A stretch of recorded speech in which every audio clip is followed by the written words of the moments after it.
गुरु ब्रह्मा गुरु विष्णु गुरुदेव महेश्वरा गुरु साक्षात् परम ब्रह्म तस्मै श्री गुरुवे नमः। श्री गुरु चरण कमलेभ्यो नमः। आज हम श्रीमद् भगवद गीता के 9वें अध्याय का पाठ करेंगे। चलिए पाठ प्रारंभ करते हैं। श्री भगवान बोले, तुझ दोष दृष्ट रहित भक्त के लिए इस परम गोपनीय विज्ञान सहित एक ज्ञान को पुनः भली भात कहूँगा, जिसको जानकर तू दुख रूप संसार से मुक्त हो जाएगा। यह विज्ञान सहित एक ज्ञान सब विद्याओं का राजा, सब गोपनीयों का राजा, अति पवित्र, अति उत्तम, प्रत्यक्ष फल वाला, धर्म युक्त साधन करने में बड़ा सुगम और अविनाशी है। श्लोक नंबर 3। हे परंतप, इस उपयुक्त धर्म में श्रद्धा रहित पुरुष मुझको न प्राप्त होकर मृत्यु रूप संसार चक्र में भ्रमण करते हैं। मुझ निराकार परमात्मा से यह सब जगत जल से बर्फ के सदृश परिपूर्ण है और सब भूत मेरे अंतर्गत संकल्प के आधार पर स्थित है, किंतु वास्तव में मैं उनमें स्थित नहीं हूँ।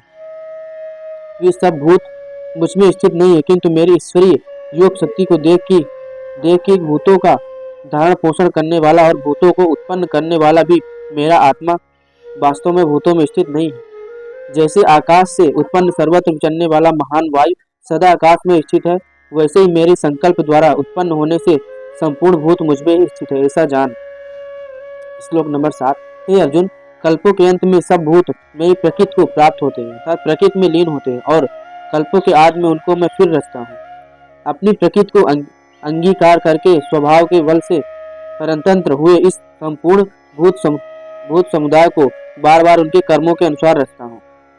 हे अर्जुन, उन कर्मों में आसक्ति रहित और उदासीन के सदृश स्थित मुझ परमात्मा को वे कर्म नहीं बांधते। श्लोक नंबर 10। हे अर्जुन, मुझ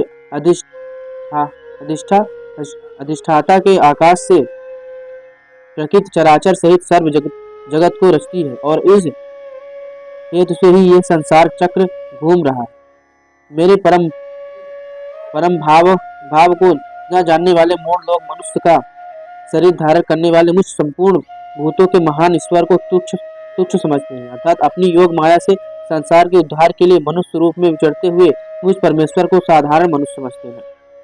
ये व्यर्थ आशा, व्यर्थ कर्म और व्यर्थ ज्ञान वाले विक्षिप्त एक जानी जन राक्षसी, असुरी और मोहिनी प्रकृति को ही धारण किए रहते हैं। परंतु हे कुंती पुत्र, देवी प्रकृति के आश्रित महात्मा जन मुझको सब भूतों का सनातन कारण और नाशरहित अक्षर स्वरूप जानकर अनन्य मन से युक्त होकर निरंतर भजते हैं।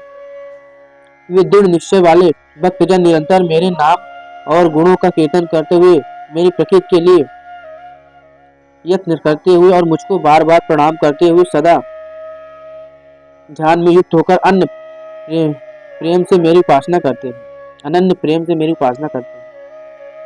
श्लोक नंबर 15। दूसरे एक ज्ञान योगी मुझ निर्गुण निराकार ब्रह्मा का एक ज्ञान यज्ञ के द्वारा अभिन्न भाव से पूजन करते हुए भी मेरी उपासना करते हैं और दूसरे मनुष्य बहुत प्रकार से स्थित मुझ विराट स्वरूप परमेश्वर की पृथक भाव से उपासना करते हैं। परंतु मैं हूँ, यज्ञ मैं हूँ, स्वधा मैं हूँ, औषध मैं हूँ, मंत्र मैं हूँ, घृत मैं हूँ, अग्नि मैं हूँ और हवन रूप क्रिया भी मैं हूँ। इन संपूर्ण जगत का धाता अर्थात धारण करने वाला एवं कर्मों के फलों को देने वाला पिता, माता, पितामह, जानने योग पवित्र ओंकार तथा ऋग्वेद, सामवेद और यजुर्वेद भी मैं ही। प्राप्त होने योग्य परम धाम भरण पोषण करने वाला सबका स्वामी, शुभ का देखने वाला सबका वासस्थान, शरण लेने योग्य प्रत्युपकार न चाहकर हित करने वाला, सबकी उत्पत्ति प्रलय का हेतु, स्थिति का आधार, निधान और अविनाशी कारण मैं ही हूँ। श्लोक नंबर 18। मैं ही सूर्य रूप से तपता हूँ, वर्षा का आकर्षण करता हूँ और उसे बरसाता हूँ। हे अर्जुन, मैं ही अमृत और मृत्यु हूँ और सत असत भी मैं ही हूँ। तीनों वेदों में विधान दिए हुए सकाम कर्मों को करने वाले, सोम रस को पीने वाले पाप रहित पुरुष मुझको यज्ञों के द्वारा पूछकर स्वर्ग की प्राप्ति चाहते हैं। वे पुरुष अपने पुण्यों के फलस्वरूप स्वर्गलोक को प्राप्त होकर स्वर्ग में दिव्य देवताओं के भोगों को भोगते हैं। वे उस विशाल स्वर्गलोक को भोगकर पुनः भोग कर पुण्य क्षीण होने पर मृत्यु लोक को प्राप्त होते हैं। इस प्रकार स्वर्ग के साधन रूप तीनों वेदों में कहे हुए साकाम कर्म का आश्रय लेने वाले और भोगों की कामना वाले पुरुष बार बार आवागमन में को प्राप्त होते हैं, अर्थात पुण्य के प्रभाव से स्वर्ग में जाते हैं और पुण्य क्षीण होने पर मृत्यु लोक में आते हैं। जो अनन्य प्रेमी भक्तजन मुझ परमेश्वर को निरंतर चिंतन करते हुए निष्काम भाव से बचते हैं, उन नित्य निरंतर मेरा चिंतन करने वाले पुरुषों का योगक्षेम मैं स्वयं प्राप्त कर देता हूँ। श्लोक नंबर 23। हे अर्जुन, यद्यपि श्रद्धा से युक्त जो साकाम भक्त दूसरे देवताओं को पूजते हैं, वे भी मुझको ही पूजते हैं, किंतु उनका वह पूजन अविधि पूर्वक अर्थात अज्ञान पूर्वक है, क्योंकि संपूर्ण यज्ञों का भोक्ता और स्वामी भी मैं ही हूँ, परंतु वे मुझ परमेश्वर को तत्व से नहीं जानते, इसी से गिरते हैं, अर्थात पुनर्जन्म को प्राप्त होते हैं। देवताओं को पूजने वाले देवताओं को प्राप्त होते हैं, पितरों को पूजने वाले पितरों को प्राप्त होते हैं, भूतों को पूजने वाले भूतों को प्राप्त होते हैं, और मेरा पूजन करने वाला भक्त मुझको ही प्राप्त होते हैं। इसलिए मेरे भक्तों का पुनर्जन्म नहीं होता। जो कोई भक्त मेरे लिए प्रेम से पत्र पुष्प फल जल आदि अर्पण करता है, उस शुद्ध बुद्धि निष्काम प्रेमी भक्त का प्रेम पूर्वक अर्पण किया हुआ वह पत्र पुष्प आदि में सगुण रूप से प्रकट होकर प्रीत सहित खाता हूँ। हे अर्जुन, तू जो कर्म करता है, जो खाता है, जो हवन करता है, जो दान देता है और जो तप करता है, वह सब मेरे अर्पण कर। इस प्रकार जिसमें समस्त कर्म मुझ भगवान के अर्पण होते हैं, ऐसे संन्यास योग से युक्त चित्त वाला तू शुभाशुभ फल रूप कर्म बंधन से मुक्त हो जाएगा और उनसे मुक्त होकर मुझको ही प्राप्त होगा। श्लोक नंबर 29।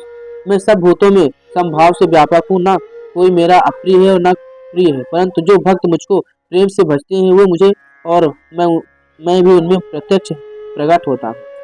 यदि कोई अतिशय दुराचारी भी अनन्य भाव से मेरा भक्त होकर मुझको भजता है, तो वह साधु ही मानने योग्य है, क्योंकि वह यथार्थ निश्चय वाला है, अर्थात उसने भली भांति निश्चय कर लिया है कि परमेश्वर के भजन के समान अन्य कोई भी नहीं।